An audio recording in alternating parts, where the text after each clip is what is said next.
Good morning, everyone, and welcome to our webinar today. I'm very happy to be in front of you, even if it's through a screen, but I'm very happy to be in front of you. My name is Malin Janov, and I'm the Business Development Manager for International Trade at the Thames Valley Chamber of Commerce. And for those who do not know who we are, Thames Valley Chamber of Commerce is the accredited Chamber of Commerce for Berkshire, Buckinghamshire, Oxfordshire, Swindon, and Heathrow.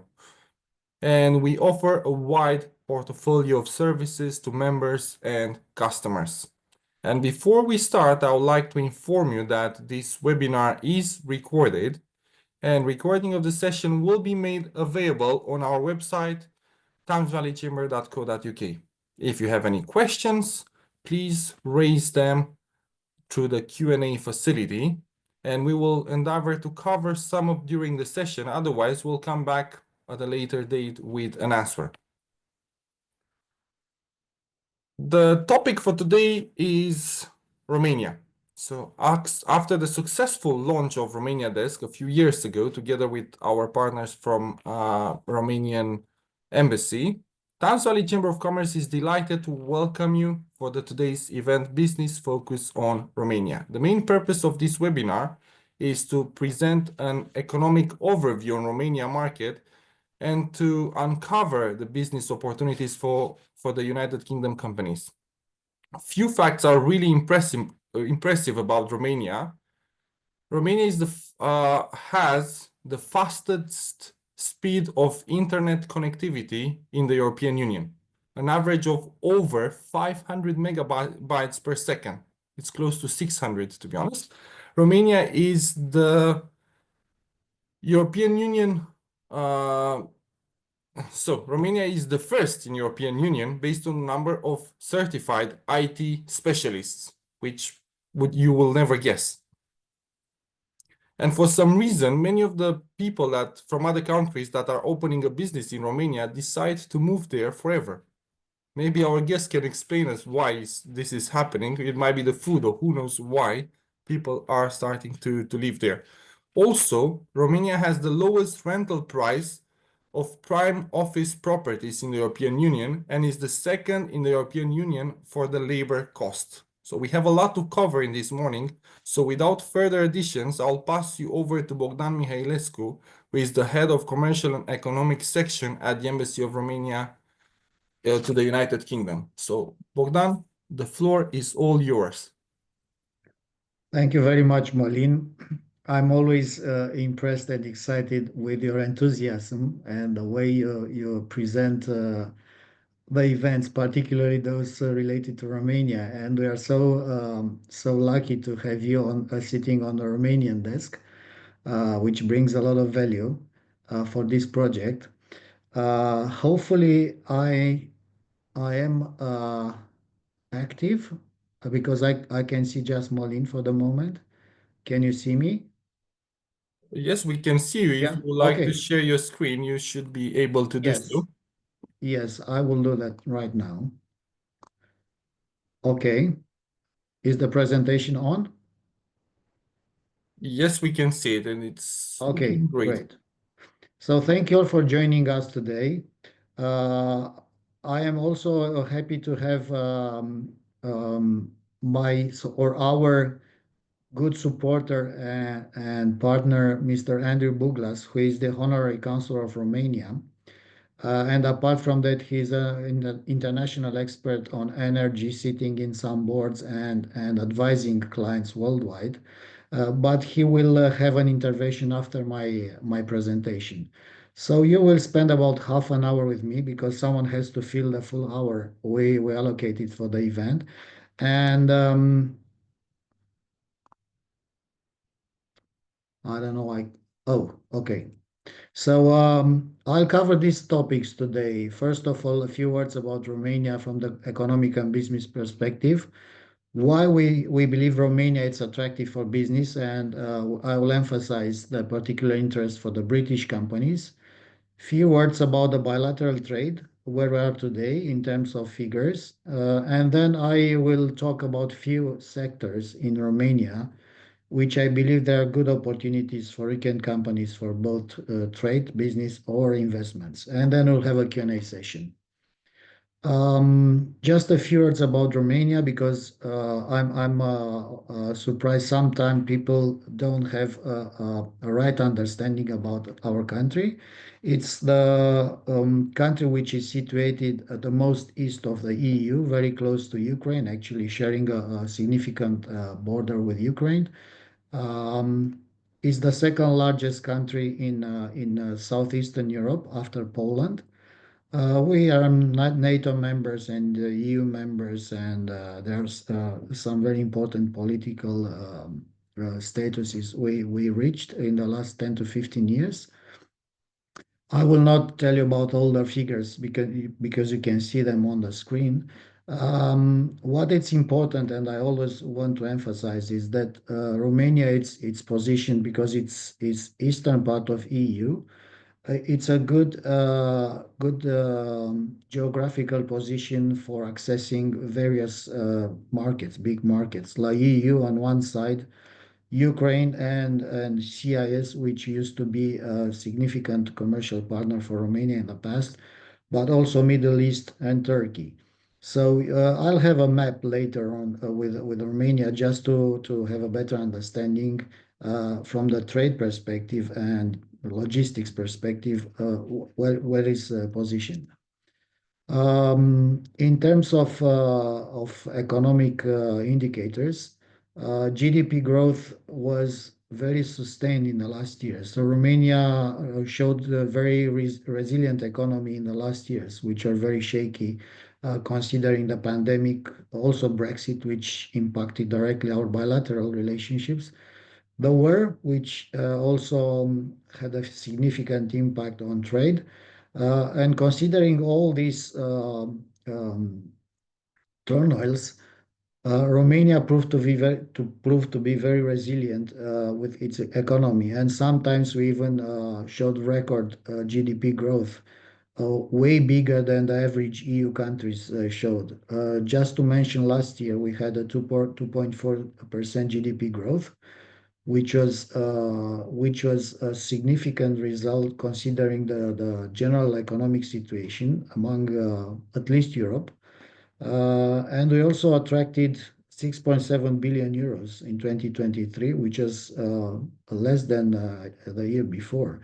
But we are optimistic, and I'll talk a little bit later about that. We are optimistic and see a lot more interest on investments in few sectors in Romania. Just to give you an example of companies which are opening centers of excellence, R&D centers, software development centers, because my feeling and why I'm showing you this slide, my feeling is that many businesses still consider Eastern Europe a good place for cheap labor and activities with not too much value added. But what I wanted to say is that actually it's the opposite. So Romania is not anymore a very cheap country as it was in the past, but it's a country where you can find highly skilled professionals, um, excellent infrastructure, excellent internet connections. Actually, it's a record average speed for broadband in Romania. I think it's the second in Europe and top 10 in the world. So there is a perfect infrastructure for value-added activities like research, like development, like innovation. And the evidence is, and I'm just showing few companies which are very successful in running such kind of activities in Romania. And the number of companies and the volumes they're doing in Romania are bigger. Uh, just to give you a UK example, London Stock Exchange Group has one of its largest technological hubs for development and research. Is based in Bucharest, in Romania, and they are hiring right now about 1,000 people there. In terms of value for money or cost of living, you can see that Bucharest and Romania in general it's still a very attractive place to be in terms of cost of living. And I just wanted to give you a few examples based on a number.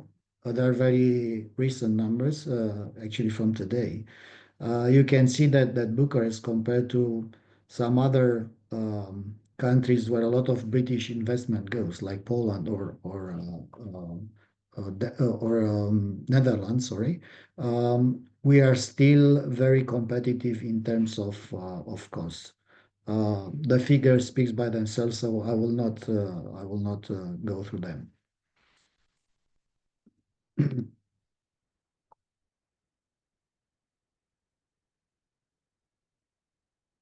Sorry. And I will end up my summary about economic situation and the highlights with the FDI flows and stock. You can see that most of the investment in Romania goes to industry, which gets about 30%. Even now, the FDI stock is about 32% distributed to industry, to manufacturing. The second largest sector attracting investment is trade, then is financial services, construction, IT&C, and rest of them. As you can see, still a significant part of the investment goes to manufacturing. And one of the reasons is that the country provides, again, good infrastructure, a lot of skilled workforce, because Romania used to be a very industrialized country in the past. And you find a lot of engineers, a lot of technicians for manufacturing, but also because there are highly skilled people in IT and services. There are a lot of investment going to the services industries like financial services and IT and C. Okay, those being said, why is Romania attractive for business? I try to put few things. There are many things, obviously. My job is to promote Romania, so I always find good things and reasons why would you find Romania attractive. But these are some very strong facts, which are well known, and I just want to highlight them to you. First of all, it's a very good tax regime, and I'll go through all of them. Solid economy, very attractive grants, many big investments, but also smaller investments attract grants from the government in Romania, and this is really very a good incentive for investors. Geographic position, and last but not least, the energy independence, and you'll see how Romania is doing in this area. In terms of tax regime, once again, we have a very attractive taxation system. It's 16% corporate tax, 8% tax on dividend, and these are the most important two taxes. There are some other variations of taxation for small or micro enterprises, like 1 or 3% tax on income, not on profit, which is a big stimulant for smaller companies because the taxation is really low. Standard VAT is 19% with some reductions for different products like food or real estate apartments. Okay, there are some specific conditions for that, but what is important, the standard VAT, it's 19%. On the employee side, the income tax is 10%, and social security is 35%, which is a bit higher. But overall, the whole package and the cost for an employer with an employee, it's very attractive. Since last year, there are some additional taxes for large companies, which you can see here in the bottom part of the slide. 1% for companies, for large companies with turnover exceeding 50 million, which is applied either the corporate tax or the turnover tax, whichever is higher. That measure was introduced by the government to avoid there were many companies hiding or not reporting profits for many years, And that led to this decision to have a minimum taxation for companies with a certain turnover. But if you have a, let's say, normal commercial behavior and have profit, you would probably get the corporate tax applied, which is the 16%. So there are some other details, but we can talk about them only if you are interested, and I can provide you more details on that. In terms of GDP, as I told you, this is a comparison of the GDP growth rate, Romania against EU average. As you can see, we outperformed the EU GDP growth rate since 2021, which attracted a lot of appreciation for Romania. Even last year, which was a very difficult year, we had 2.4% GDP growth compared to 0.4 EU average. And for this year, we estimate about 1.4 to 1.8 GDP growth compared to 1% at EU level. So the economy is robust, it's performing well, and we are very optimistic that the trend will be there for the next years. I spoke about grants for investments. There are various schemes or programs to offer grants for investors. The most popular ones are here. One is for companies looking to invest in basically in manufacturing facilities, and they can get a minimum investment of 1 million euros, but the amount can grow up to 37.5 million. It's a standard maximum investment grant, sorry. What goes beyond that, it's negotiable, needs some extra approvals, but typically a large investor could get hundreds of millions euros grants for construction of new buildings, for renting costs, for acquisition of intellectual property. Um, I don't know. Some of you maybe represent smaller companies. Some of you may be from large companies. But what it's important is that even for a small company, there are grants and incentives. Uh, as you can see here, the minimum investment is 1 million, which is fairly attractive for a smaller company. But I'll talk about some other schemes in the next slide. Another program is for job creation. Again, I don't want to go into too much details. For minimum 100 new jobs created, there are some incentives, and the costs related to salaries for 2 consecutive years are deducted. So it's the grant cover that cost of salary. Um, Additional grants available. One is targeted to companies which are manufacturing construction products and materials, which is active or will be kicked off soon. Total budget 600 million euros and the maximum grant 50 million. Investments in the manufacturing industry, it's another program. Minimum investment amount is 3 million. This is similar investments for regional development. There are different programs, but um, um, pretty much same type of company can apply for one of these. The difference is that for the regional development, the minimum amount is 10 million rather than 3. And the last one is a grant targeting companies in the food industry. So Romania is looking to attract investors in food processing and manufacturing because we have a lot of resources. As Malin said, we are not very good on marketing of all these things, but we are the largest corn producer. Just to give you an example, the largest corn producer in European Union. We are the fourth largest producer of grains of wheat. We are a very large livestock.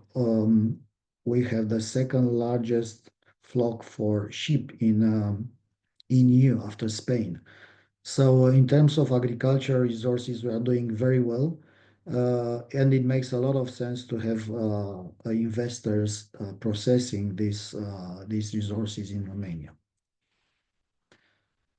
This is the intensities, the intensities offered for investment. So you can see that a big portion of the country offers 60% of the total value of investment as a grant. Currently, this amount is topped, so it's a 10% extra. So wherever you see 60, it's actually 70 and so on. So 70% of the investment is supported by the state through these grants. But depending on the region, wherever if a region is more developed, the intensity is lower, and you can see the most developed regions like west of the country here get the least amount of intensity. Industrial parks are an important part of the economy. We have 115 industrial parks across Romania. Why are they relevant?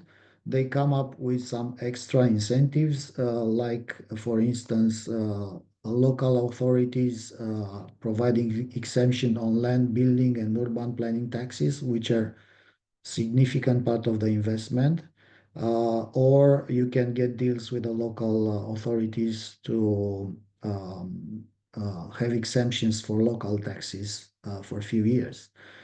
So always investors are looking to maximize their efficiency and minimize their investment costs. Therefore, industrial parks are really a good option to consider, and they're well spread across the country. In terms of geographic position, I mentioned at the beginning that one of the advantages we see now is the geographical position of Romania, where any company could have access to various markets like Europe on one hand, Ukraine, which is getting more and more important, and Middle East. Just to make a comment regarding Ukraine, Romania right now is a huge hub of trade for Ukraine products. Therefore, a lot of investments goes in the north part of country and east part of the country where we do have share border with Ukraine. Actually, Romania has the longest border with Ukraine from all the EU countries, which provides facilities and infrastructure to have these flows of trade from Ukraine and one way or another. So Romania right now, I can say it's probably the most important hub for trade with Ukraine. And this comes with opening new commercial routes with the rest of the world because Port of Constanța, which is just here, this white spot is Black Sea. Port of Constanța is the largest port on the Black Sea coast, and it became the most important logistics hub on the Black Sea, uh, carrying out cereals, but many other products, not just from Ukraine. And it worth mentioning that by sea, Romania is 6 days closer than Rotterdam to Asia. So we see more and more companies considering this route to bring goods and stuff from Asian markets to Europe because it's more cost effective. And at the end, the whole logistic process in Romania is very cost attractive. Okay. Last but not least, as I said at the beginning, um, in terms of energy independence, Romania is doing really, really good. And this it's very relevant considering the new environment, the new geopolitical context, the new energy crisis in the world and in Europe in special. So Romania is the second energy independent country in the EU, which means we have the capacities to produce most of the energy we need. And the big majority of this energy comes from renewables, which is again very relevant. So if you see we rely on 28% on imports compared to the EU average of 57%, or the highly industrialized countries like Italy and Germany having a significant percentage of the energy imported. Um, you can see here the map with the color codes, and wherever you see black is the main source of energy is coal. So you can have a better understanding now why these countries in Central Europe, like Germany, Poland, or Czech Republic, they are looking to explore. They're exploring different solutions to compensate this coal production, because it's a high pressure on the other hand from the EU for net zero transition.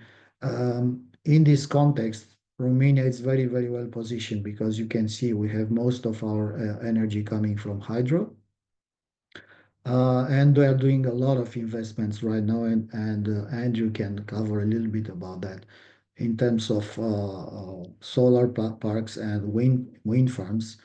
We, on the other hand, have some of the best wind, if I can say that, in Europe. Therefore, the largest wind farm in Europe is based in Romania on the Black Sea coast. Um, this can create significant advantages to investors. On one hand, they can rely on a secure source of energy, secured source of energy, which is green, which means low carbon tax, and considering the cross-border carbon tax, which will be applied soon. This means competitive advantages and cost advantages for exports. So that was about the carbon border adjustment mechanism. We still have a difference between UK and EU in terms of cost per carbon emission. EU charges 82 euros per ton, which is about 71 pounds, whereas UK charges 44. Therefore, in the future, any UK company exporting UK manufactured products to EU have to consider to pay the difference for the emissions to the EU, wherever a product, once again manufactured here in the UK, will hit the EU market. So once again, considering the advantages Romania offer in terms of green energy, this again, particularly for a manufacturing company, but not only, could create a significant advantage. A few words about the bilateral relationship, Romania-UK. Right now, there are about 7,000 registered companies, British companies in Romania, with a subscribed share capital about 1.5 billion euros. And UK ranks on the 12th position in terms of number of companies open in Romania. Most of them are in mining and manufacturing, then in trade, and the third largest number of companies lies in professional, scientific, and technical activities sector. It makes a lot of sense, again, considering what I said before, that manufacturing sector finds Romanian place very attractive for the reasons I mentioned earlier. 3.8 billion euros, the trade volume in 2023. This is just for goods. It's about 5 billion for services. What is very relevant is that it's growing. So we see year by year growth in trade volumes. We anticipate for this year again to have about 8% growth compared to 2023, which means that we have a very healthy relationship in terms of trade. Again, being, I would say, a lot below the potential we have between our countries. There's there are very little things known about Romania, which does not open up this potential for trade and investments.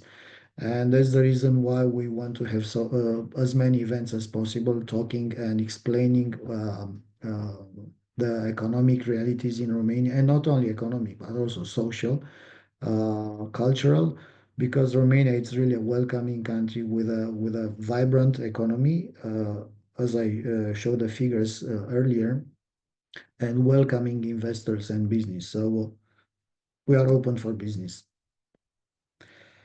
Few sectors I want to highlight, which are very relevant and shows a lot of attraction for investors. First of all, the IT market.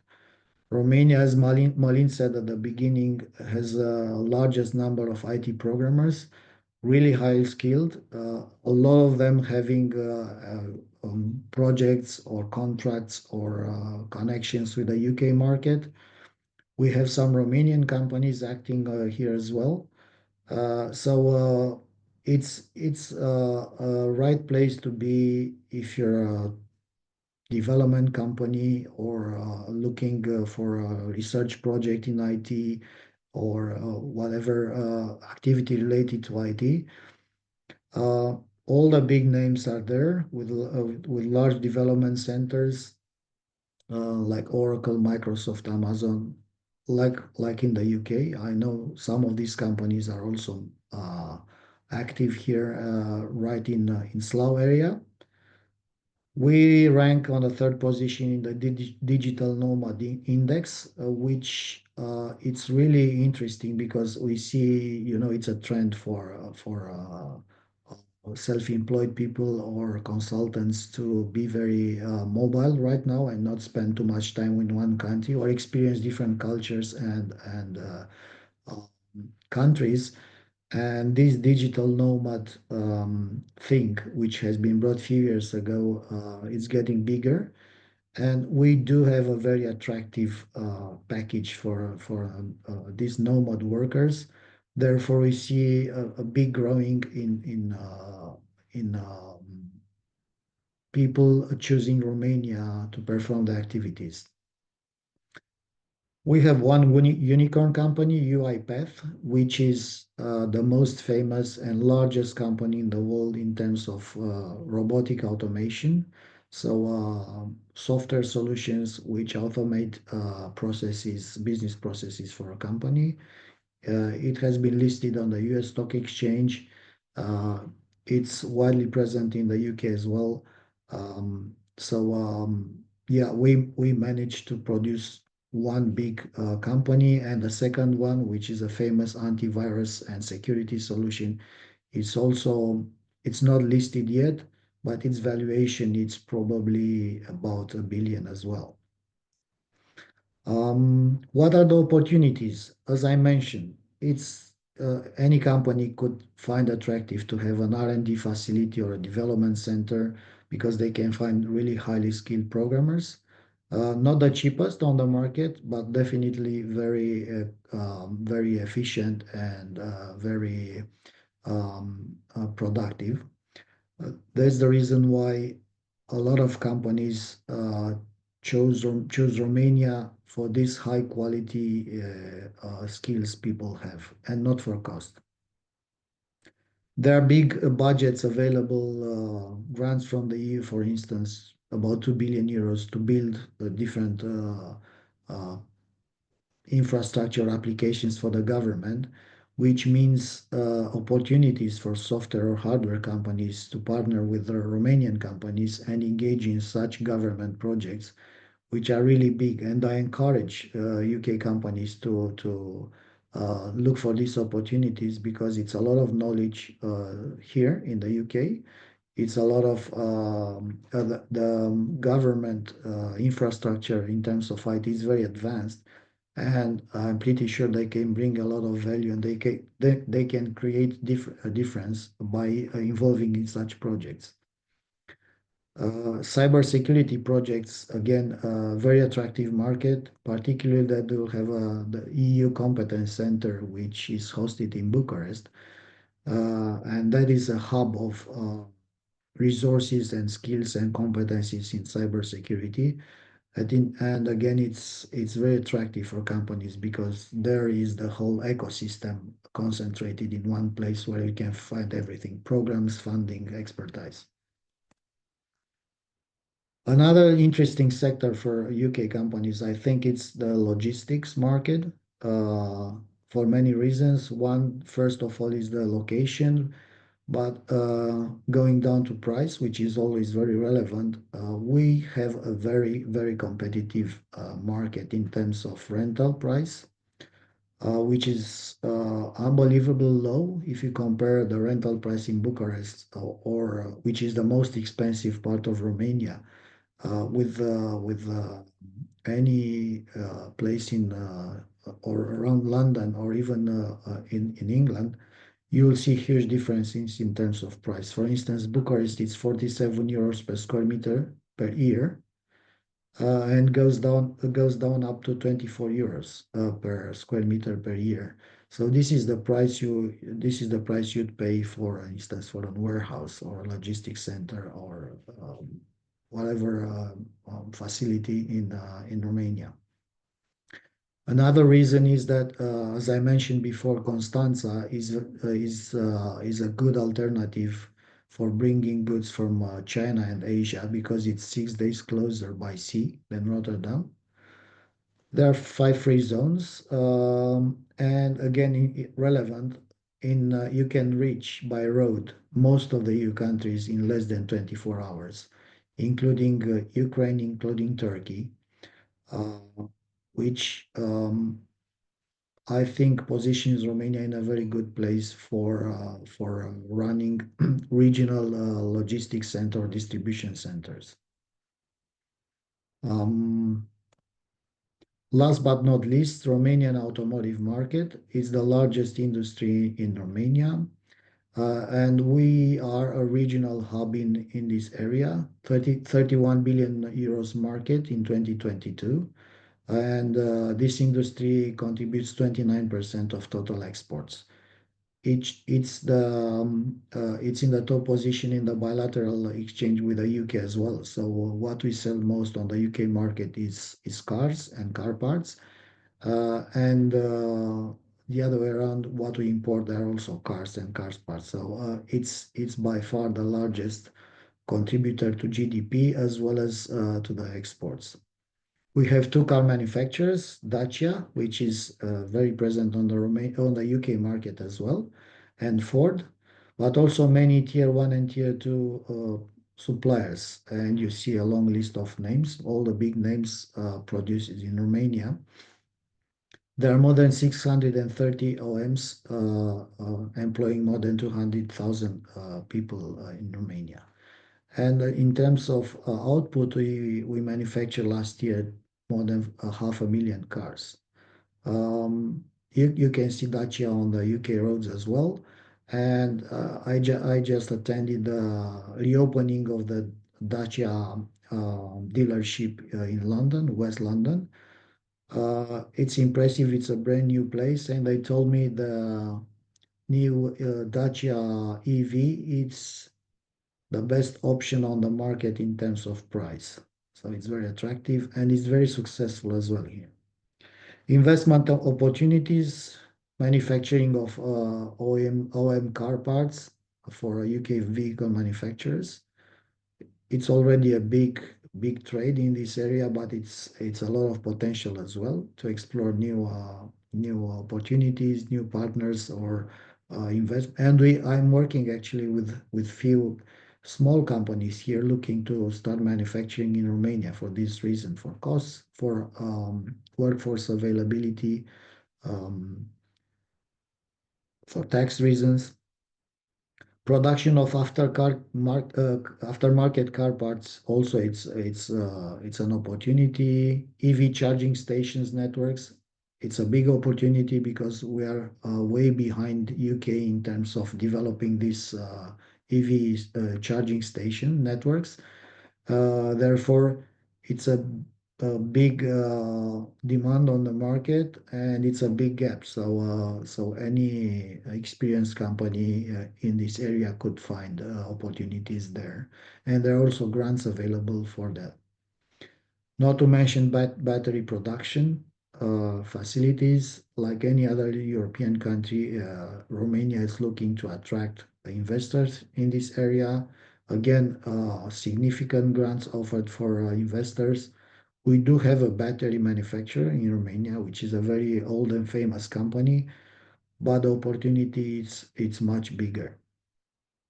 In terms of trade, obviously, because we have so many OEMs and car parts manufacturers, it's always good to have a look on the opportunities for tier one to up to 3 British suppliers. Not to mention software consulting services. Many of the big companies like Mercedes or BMW or others, they have big software development teams in Romania, and some of the software you would see in those cars is developed in Romania. I that was my presentation. I rushed a little bit because I want to stay on time, but I also wanted to give you as much information as possible. I want to pass the microphone to Andrew, who will have few words about the energy sector in Romania, which is, in my opinion, one of the most attractive sectors for UK investors, and we already have a lot of names active in Romania. So, Andrew, please. Bogdan, thank you very much, and hello everybody. I'd like to give a very brief overview of the energy sector in Romania. First off, I think while having a reliable energy sector is very critical for any economy, I recognize many of you on the call, electricity is probably not a direct focus for many of you. However, I do think it gives a very interesting example of how international investors have been able to benefit from some of the strong fundamentals which Bogdan just outlined in his presentation. A very brief introduction of me. I've been focused on the energy sector, specifically on investing into the energy sector for 32 years now, either as an investor directly or as a lender. And during that time, I funded over 11 billion euros worth of energy projects in more than 30 countries. Now, one of the things that is immediately apparent when you do that is that the regulatory framework is absolutely critical to support that investment. So I've worked really closely with governments in many of those countries that I just mentioned. As part of that, I was twice appointed here in the UK to advise the UK Parliament Select Committee inquiry, which was specifically on investor confidence in the energy sector. So I think I know firsthand how critical it is to have a stable legal and policy framework to support investment. Turning to Romania, my very first involvement with the country goes back to 2007, when the team I used to lead at ING Bank in Amsterdam won a bid to finance the modernization of 2 fossil fuel plants in southwestern Romania. As Bogdan said, Romania is energy independent, and historically that was due to extensive coal, gas, and oil deposits, which do continue to be extracted. But since the mid-2000s, there's been a huge shift into renewables as Romania has moved aggressively to decarbonize the electricity sector and the wider economy. Now, I have a number of major renewable energy sector investors as clients at the moment, and they are all very, very positive about the investment opportunities in Romania. And I'd like to just take a few moments to explain why, because I think it highlights the wider opportunities in Romania as a whole. So Bogdan mentioned that Romania hosts the largest onshore wind project in Europe on the Black Sea coast. Now that's a project that was commissioned back in 2012 with, at the time, over €1 billion worth of investment. Since that time, there's been significant additional investment into onshore wind and into solar. The wind potential in Romania is the second highest in the EU, so it's an extremely attractive market for foreign investment and for foreign investors. And just to really emphasize, the level of that investment has only really been possible because international investors coming into Romania were confident in the fundamentals, in the legal framework, in the regulatory framework, and in the supply of well-qualified labor to construct and then to operate and maintain those projects. As Bogdan's slide earlier showed, last year we saw nearly 6 billion euros of investment into the energy sector, and that represents a double-digit growth on the previous year of 2022. Now, there's several reasons for that. In part, the investment in onshore wind and solar has been encouraged by a new regulatory framework. And this is one which is, I think, a really good illustration of how Romania has been adopting international best practice in what it does to support the investment from overseas and within the country. Essentially, what they did was to look at the contracts for difference scheme that we use here in the UK, which has been something that was introduced in around about 2014, I think. And actually, when I was running the energy and infrastructure team at Royal Bank of Scotland, was quite closely involved working with UK government to design that. So, you know, the key factor back then was, how do you put in place an investment framework and a regulatory framework to support the renewable sector that will produce significant investment at low cost of capital. And what that did was creating very stable long-term contracts, 15-year contracts, which are benefiting from various levels of government support. And as a result, we now have the largest offshore wind sector in the UK. Romania has looked at that and has taken most of the elements of that framework to use it to design the framework that Romania has just launched. And there's a budget of up to 3 billion euros for the first couple of rounds of auctions for those new projects. So I think that is a really strong indication of how, you know, the Romanian approach has been to look at what works and to try to replicate that in a way that directly supports delivering investment quickly and effectively. Romania had clearly realized how important it is to have long-term contracts which are robust, and so it has used that scheme, which has been so successful at mobilizing capital here in the UK. On top of that, just this month in November 2024, I realize some of you may be watching this at a later date, so I'll benchmark. I'm talking about November 2024 now. Romania's parliament has just passed a landmark law to develop the offshore wind sector.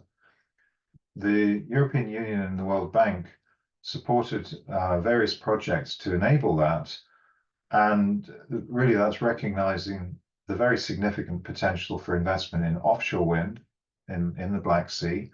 It's one of the largest potential wind areas in the EU. And that project, now that has been launched, sees a number of phases which will call for investment of between 8 and 19 billion euros. So very, very significant levels of investment. And I think the fact that the European Union and the World Bank have given such strong support to that enabling framework, enabling legislation, says not only a lot about the strong opportunities specifically in the sector in Romania, but also about how the country itself is actually very important in a regional sense. Bogdan mentioned a couple of times the geographic proximity to Ukraine.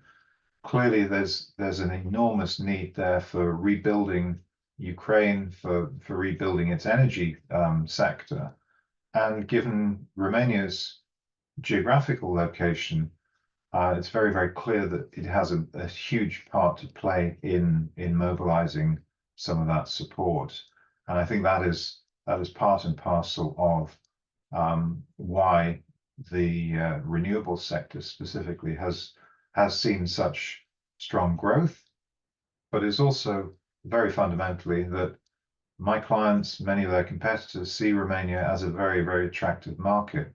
And I think that, in a nutshell, underscores the wider attractions which Bogdan outlined in terms of stability of legal framework, very, very high level of English capabilities, a motivated workforce, relatively low costs of investment, and indeed lower costs of skilled workforce.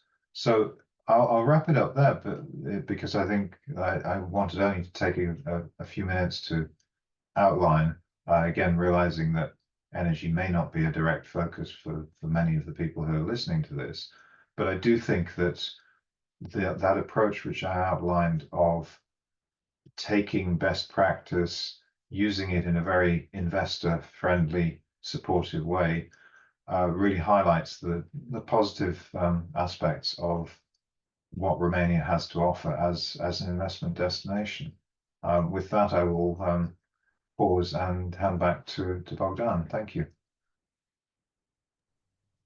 Thank you very much, Andrew. Just wanted to add that it might be not directly relevant for the attendees, the energy sector. However, wherever billions of investments comes into projects into a country, the horizontal industries, they will grow as well. So there will be opportunities for many other industries to supply stuff to these projects. And that's what's happening. For instance, we have now some fairly large battery projects in Romania, which brings a lot of technology from the UK, expertise, consulting services. So it's not just about the energy, even if this is the driver, there is a lot of opportunity around. So I don't want to continue on that. I'll pass it back to Malin, who is the host of the event, and he probably will be accepting questions. Exactly. Thank you very much for your presentations, Bogdan and Andrew. Yes. Now we have some time for the Q&A session. If you have any questions for us, please send them to us through the Q&A facility or even the chat. So please send us questions. I've got a question. This is a personal question that I was thinking of for Andrew. Andrew, you've been to Romania many times. Can you please tell me, is Romania a safe place? Is Romania a country where you would like to stay for a while or to do business? How do you find it personally? Because we want to give to the people the reality from the field. Yep, absolutely, Martin. Thank you for the question. Yes, I've visited Romania many, many times, both in a work capacity, but also more in a personal one. My wife is Romanian, so I have strong links to the country. I feel extremely safe there. I think there's no concerns that I would have. Even in the largest cities, in Bucharest, for example. I mean, any large city can have issues, but I travel extensively throughout the world, and it's one of the safest places I feel. I think it's also a very friendly place. That's how I've ended up spending a lot of time there.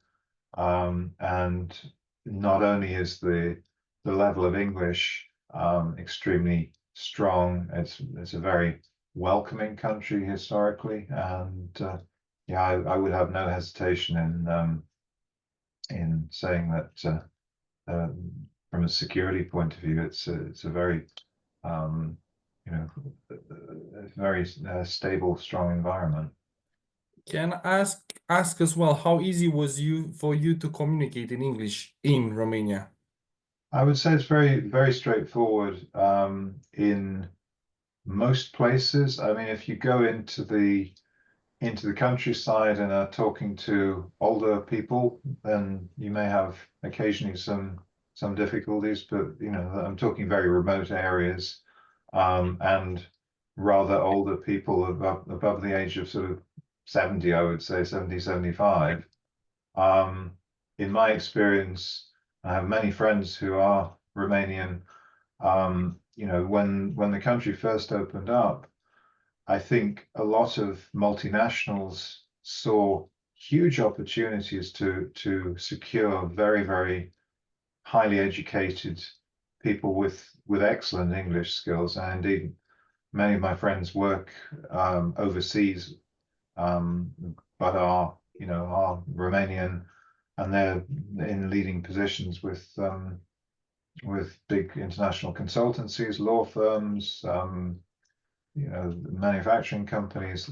I think it's a great place because of that strong language capability as well. People should not see that as a barrier in any sense, I don't think. Thank you, Andrew.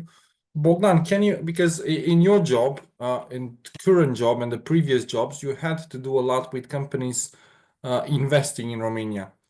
Can you tell us what was the actual drive from the field? So what the companies were driven by to invest in Romania? Yes, thank you, Marin. I don't think it's just one answer to the question, but there are many things. I think one of the most important things any investor is looking for is stability and predictability. Because if you go in any foreign country and you don't feel safe and you don't trust the system, the regulatory environment, as Andrew said, it's very unlikely to make a decision to invest, especially if you're talking about big investments. So every investor is looking for that, is looking to have a safe place and a predictable in terms of legislation. But also then there are many other factors coming into consideration, like cost, obviously, because it's business and it's about figures, numbers. It's relevant, and we manage to be a very competitive market always. So we are one of the most competitive, I would say, in the EU. Uh, I try to cover some of these things in my presentation. But if you're looking to get a good plot and, for instance, build a plant, you can find some very cheap land in Romania, like nowhere else. Good infrastructure. Another very attractive thing for investors are the grants. So grants are always chased. They're always of big interest, and many big investments in Romania happened because of these grants. And I can name many big names, starting with Renault, with many US companies in the automotive sector, energy companies. They always have there are grants available for the building, for instance, solar farms, or for companies to adopt these solar panels and start producing by themselves. So grants are another very attractive thing for investors. So this whole package, starting again with security and predictability, then the cost, then the grants availability, are always very important, and taxation, obviously. Yeah, so I try to give a short answer. There are many other arguments, but I just highlighted what I think are the most important ones. Thank you, Bogdan. I remember that a few months ago we had a discussion about the Japanese companies that were investing in Romania. We, the Thames Valley Chamber of Commerce, we have two specialism desks. One of them is Japan desk and the other one is Romania desk. What I found very interesting is that the Japanese companies, they tend to have a business plan, sometimes for even 50 years to 100 years. And I was thinking that a lot of them those days, they choose to invest in Romania and make long-term investments. And this is one of the answers you just said. It's predictability and stability. So if the Japanese choose Romanian market, I assume that there is a reason for that. Now, if you would like to find more information about investing in Romania, Bogdan and myself and Andrew can put you in contact with a lot of relevant people there, depending on what are your needs. So we discussed about grants. Bogdan and myself, we know some companies that are extremely professional and very good when it's about grants. So if you think to find more information, and if you are planning to invest in Romania, please email myself and I can put in contact to Bogdan, Andrew, and other people in Romania. If I see that there are no other questions in the Q&A, so I assume that we can finish our presentation for now. And we are waiting for your emails if you have any further questions or you want a one-to-one with Bogdan or Andrew or myself. So thank you very much, Bogdan. Thank you very much, Andrew. Thank you everyone for attending. Pleasure. Thank you, Thank you. Malin, for organizing. Yeah, it was a pleasure. Thank you very much. Thank you and have a lovely day. Thank you very much. Thank you. Bye-bye. Thank you. Bye. Bye.